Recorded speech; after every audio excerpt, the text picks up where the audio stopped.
Next up, a man who knows the seat of power at the state level. Wisconsin's former Governor Scott Walker with us to weigh in on the breaking news, and also this big Senate race in his state could control. It could wind up controlling the outcome of who is in control of our Senate. All right? Good to have you. Governor, thank you for joining us. Thanks for having me on. Good to be with you and your viewers. So first, let's just deal with this breaking news in terms of what we know at this point. It is an employee of the former president reportedly telling the FBI, I was told to move boxes from one location to another after the subpoena came in by former President Trump. The obvious questions for me is, where's the proof that that's what they were told, corroborating it? And second, why was it moved? But politically, how do you think this plays? Well, I think this is another example of if Biden's Department of Justice has a case to be made, make it in the court of law.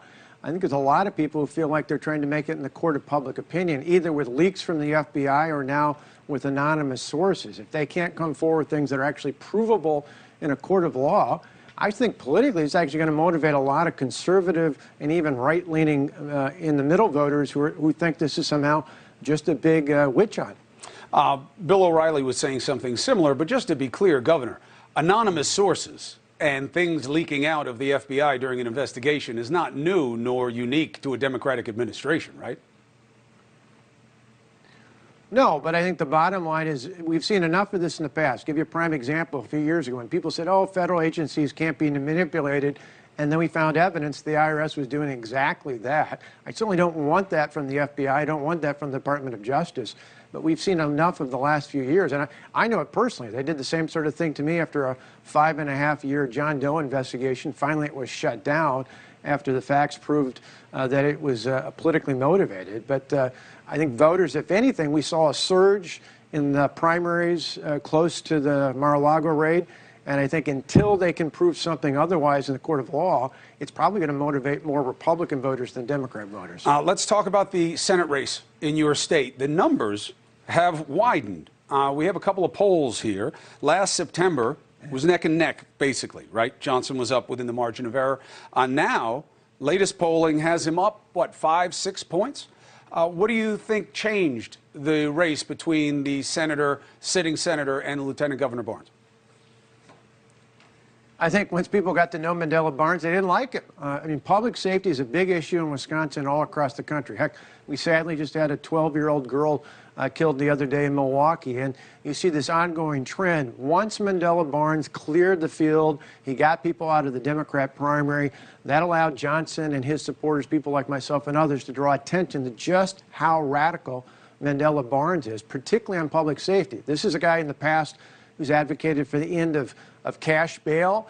Remember last year, about this time in November last year, there was a guy who got out on low cash bail in Milwaukee and then drove his red SUV down the streets of Waukesha, Wisconsin, killing 6 innocent people in a Christmas parade. That's the kind of radical beliefs that I think not only Republican voters, but a lot of independent voters in mid-sized cities like Kenosha, Racine, and others across the country, or across the state, I should say, just don't care for.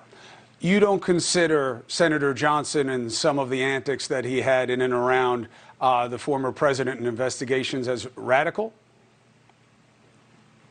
Well, I think what you saw early on, there was attention to issues that weren't the bread and butter. He's gotten focused back on the economy, on empowering parents, and now particularly on public safety. That's the contrast. Those are the issues that people want to talk about. And if they're talking about those 3 big issues, he wins. Because again, Mandela Barnes on public safety, I mentioned the bail issue. It goes beyond that. He's been associated with groups advocating for defunding the police, for getting rid of ICE, the people who guard our border and keep fentanyl and other illegal drugs from coming up and killing our kids in places like Wisconsin and elsewhere across the country.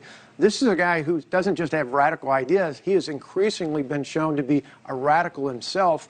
And when you see that in Wisconsin, this is a state that's a battleground state for a reason. They like folks who are right on the issues, who tell it like it is. And that's why, in the end, the more time focused on Mandela Barnes' policies, the more likely Ron Johnson is to win that election. What do you think about reproductive rights in terms of that playing as a safety issue with the electorate? Your state overwhelmingly, not overwhelmingly, but at 58%, are in favor of reproductive rights for women. Within the conservative sphere, it's only 27%. Are you concerned about your state's party, the Republicans, playing to the extreme right as much as it does? Are you worried about that, given your own experience and being part of the future of the party and trying to plan for it? Yeah, I mean, I think in the end, people are reasonable about this. I signed a law years ago as governor that protects an unborn baby at 20 weeks in. That's about halfway through a pregnancy. I think most people, no matter where they stand on the issue, think that's a rational time. It's a reasonable protection for an unborn child. You look at people like Tony Evers, the current governor, people like Mandela Barnes, the lieutenant governor running against Ron Johnson for the Senate. They want abortion on demand all the way through birth. That's a radical position. That's out of But that's also not their position. position. Most people in Wisconsin or America are. That's not really their position. Well, that's exactly though, what it is. It does highlight. They've actually said it over and over again. Their position is not that 40 weeks in you should have an abortion. What they talk about is, and again, I'll be a little transparent with you. They've said abortion on demand all the way. I've never believed that this should even be a political issue. I've always felt that this was a distraction from other things. But you and your bill did not allow for the health of the mother as a carve-out in terms of something that should be taken into consideration.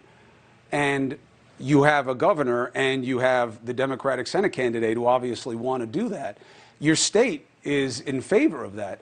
Why would you not do a carve-out for the health of a mother? Oh, no, absolutely. The life of the mother absolutely is protected under the law that's currently in place in Wisconsin at 20 weeks. The two people you talked about, Tony Evers, the current governor, and Mandela Barnes, the current lieutenant governor, who wants to be a U.S. senator, both support abortion on demand all the way through the pregnancy. That means all the way up till the time of birth. That is a radical position. They've been asked, do they have any exceptions? Do they want any limits on that? And neither of them have identified any limits. So it would be all the way up until birth. That is a radical, radical position. I understand why you don't like their position. People in Wisconsin. I get why you don't like it. But your position doesn't seem to be what the states, what the people in your state are about either. You know, no rape, no exception. Incest, no exception. I mean, would you feel the same way if that were your child? 20 weeks in, for allowing for the health of the mother, although medical experts will tell you across the country that at 20 weeks in, you're not having an abortion for the life of the mother. There are plenty of other medical procedures to deal with that that don't afford for an abortion. But the bottom line is that's a reasonable, rational position that people all across the political spectrum can agree with. But most people in this country to the abortion on demand. Right? I hear you. I'm not saying that the alternative is you have an abortion whenever you want. I don't think that that's a reasonable alternative. What I'm saying is rape and incest, why don't they matter to you? That's all I want to understand in articulating it, because it matters to the people in your state. Well, I just said years ago, Bill Clinton used to talk about abortion being rare, safe, and legal. These days, they don't want it to be any of those things except for legal. That's out of touch with where most people are in Wisconsin. I think most people are in America. I hear you, and I appreciate the deftness of the answer. But don't you think rape and incest should be considered? Oh, you've heard a number of folks say that they'd be willing to do that as well. That, to me, is a distraction because, in the end, you're not talking about cases at 20 weeks with those exceptions. At 20 weeks, you've already gone past the issue of that even being a debatable issue. At 20 weeks, you're literally talking about a child that can live on its own. An unborn at 20 girl, weeks, an unborn you boy think a baby can live on a baby at 20 weeks? You think can live on its own? You have some of the preemies are right. You have preemies at that point. Now, obviously, it's better if they go all the way through a full term. Well, obviously. But in the end, that's a child. That's an unborn human being. I understand your position. I was just trying to understand it within the context of where your state is and what you've said in the past. Governor, I appreciate you having the conversation. I hope to see you again.